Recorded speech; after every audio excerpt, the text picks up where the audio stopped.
ملک اور بیرون ملک میں اپنے منفرد انداز اور نوجوانوں کی دلوں پر حکومت کرنے والے ڈاکٹر راحت اندوری گزشتہ 11 اگست کو اس دنیا سے رخصت ہو گئے، لیکن اپنے پیچھے چاہنے والوں کو تڑپتا چھوڑ گئے۔ کون جانتا تھا کہ اب وہ ہاسپٹل سے واپس نہیں آئیں گے۔ ان کے انتقال سے بھاگلپور کا ادبی حلقہ بھی غمزدہ ہے اور ان کو خراج عقیدت پیش کر رہا ہے۔ راحت اندوری صاحب ایک مشہور شاعر تھے اور کل اچانک ان کے انتقال کی خبر سے بہت ہی افسوس ہوا، اور یہ ایسے شاعر تھے کہ ان کی کمی بہت زیادہ محسوس کی جا رہی ہے، اور اللہ تعالیٰ انہیں جنت الفردوس میں جگہ عطا فرمائے، اور کیا کہہ سکتے ہیں۔ مشاعرے کی ایک راحت بخش آواز آج ہمیشہ کے لیے خاموش ہو گئی۔ میری مراد راحت اندوری سے ہے۔ راحت اندوری نے مشاعرے کو لالہ زار بنا دیا اپنی آواز سے، اپنے باڈی لینگویجز سے۔ گرچہ ان کا تحت اللفظ بڑا جاندار تھا، جس میں خطیبانہ انداز تھا، تاہم وہ جارحانہ انداز لیے ہوتا تھا۔ وہ غیر مانوس الفاظ کو بھی اس انداز سے شعر میں ڈھالنے کا ہنر جانتے تھے کہ وہ اردو کا حصہ معلوم پڑتا تھا۔ یہی وجہ ہے کہ ان کے چاہنے والوں کی تعداد ہزاروں نہیں بلکہ کروڑوں میں ہے، اور ہندوستان بلکہ ہندوستان بیرون ہندوستان بھی ان کے پرستاروں کی ایک لمبی فہرست ہے، ایک لمبی تعداد ہے۔ ظاہر ہے کہ ان کے اچانک چلے جانے سے جو خلا اردو دنیا اور اردو مشاعرے میں پیدا ہوئی ہے، وہ یقیناً باعث تشویش ہے، اور آنے والے عنقریب وقتوں میں ان کی تلافی ناممکن ہے۔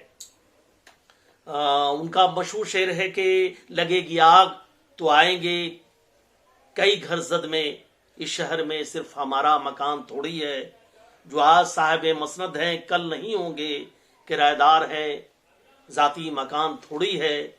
یا یہ شعر کے سبھی کا خون شامل ہے یہاں کی مٹی میں، کسی کے باپ کا ہندوستان تھوڑی ہے۔ ان اشعار کے حوالے سے، ایسے اشعار کے حوالے سے راحت اندوری ہمیشہ اپنے پرستاروں کے، ہندوستان کے عوام اور اردو کے بھائی خواہوں کے دل میں جگہ بناتے رہیں گے۔ شکریہ۔ دنیا کو ایک بہت بڑا گھاٹا لگا ہے، سمجھا۔ وہ ادب کے ویسے یہ کہا جائے کہ شیر ببر تھے ادب کے، وہ ٹھیک ہے، اور بہت ہمارے فائن تھے۔ میں ان کا فائن تھا، میں ان کا فائن تھا، بلکہ انہوں نے بہت سارے اشعار میں بہت طرح کی باتیں کی ہیں، سمجھا کہ نہیں، ہندوستان کو لے کر کے، عوام کو لے کر کے، پوری قوم کو لے کر کے، ہم نے NRC کو لے کر کے کیا کیا نہیں کہا انہوں نے اپنی، مطلب کہ ان سے ہماری ملاقات کئی بار ہے، 24 گھنٹہ ہم لوگ ساتھ رہے، بہت دیر۔ راحت اندوری صاحب نے نہ صرف ہندوستان میں بلکہ ہندوستان سے باہر دیگر ملکوں میں بھی اپنی صلاحیت اور اپنے فن کا لوہا منوایا ہے۔ آج ان کے جانے سے اردو ادب کا بڑا خلا محسوس کیا جا رہا ہے، اور یہ خلا پر ہونا بہت مشکل ہے۔ مجھے بڑا صدمہ ہے ان کے جانے پر۔ میں 17-18 سال کی عمر سے ان کے دیکھتا اور سنتا ہوا آیا ہوں۔ سینکڑوں مشاعرے میں نے سنے اور دیکھے ہیں، کسی بھی مشاعرے کو میں نے فلاپ ہوتے ہوئے نہیں دیکھا۔ ان کے نام پر، صرف ان کے نام پر اشتہار میں لوگ ان کا نام جب دیکھتے تھے تو 1 لاکھ 1.5 لاکھ کا مجمع جمع ہو جاتا تھا، اور بڑی محبت کے ساتھ، بڑے پیار اور عقیدت کے ساتھ ان کو سنتا تھا۔ اندوری صاحب کے انتقال پہ ایسا محسوس ہو رہا ہے کہ اردو ادب کی جو چھت تھی وہ اب مضبوط پائے سے جدا ہو چکی ہے، اور ایسا محسوس ہو رہا ہے کہ ہم لوگوں کی رہنمائی کے لیے اب پتہ نہیں کون آگے آئیں گے، کون چلیں گے، لیکن انہوں نے تو صرف ہندوستان ہی میں نہیں لیکن بیرونی ملکوں میں بھی اپنی شاعری کا سکہ جما رکھا تھا۔ اور راحت اندوری صاحب ایک مشہور و معروف اور بے باک شاعر تھے، اور پوری دنیا میں انہوں نے جو اپنی چھاپ چھوڑی ہے، الحمدللہ آج پوری دنیا مانتی ہے کہ راحت اندوری ایک بڑے معتبر اور بڑے معیاری شاعر تھے۔ آج ان کا ایک ایک شعر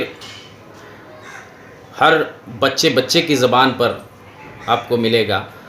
وہ ان کا ایک مشہور شعر کہ سبھی کا خون ہے شامل یہاں کی مٹی میں، کسی کے باپ کا ہندوستان تھوڑی ہے۔ شاید کہ ملک کا یا بر صغیر کا کوئی ایسا شخص نہیں ہو، بچہ نہیں ہو جو ان کا یہ شعر نہ پڑھتا ہو۔ آج وہ بے باک شاعری کے لیے بڑے جانے جاتے تھے، آج ان کے جانے سے اس اردو ادب کو بڑا خسارہ ہوا ہے، اور ہم لوگ بڑے دکھ اور الم میں اس کو سہ رہے ہیں، اور ہم لوگ جناب دیکھیے، راحت اندوری صاحب کا جو انتقال ہے وہ اردو ادب کے لیے ایسا نقصان ہے جس کی تلافی وہ ممکن نہیں ہے۔ میں 2004 سے ان کو بحیثیت طالب علم، جب میں علی گڑھ میں تھا تو میں سنتا رہا ہمیشہ، اور بحیثیت صحافی مجھے کئی مشاعروں میں بھی ان کو کور کرنے کا موقع ملا۔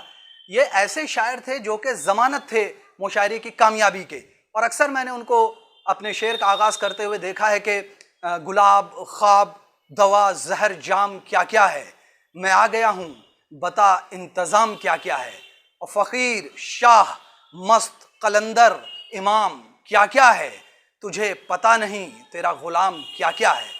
یہ کچھ ایسے اشعار تھے جناب راحت اندوری کے کہ جس کے ساتھ وہ عوام سے جڑ جاتے تھے اور عوام ان کے ساتھ جڑ جاتی تھی۔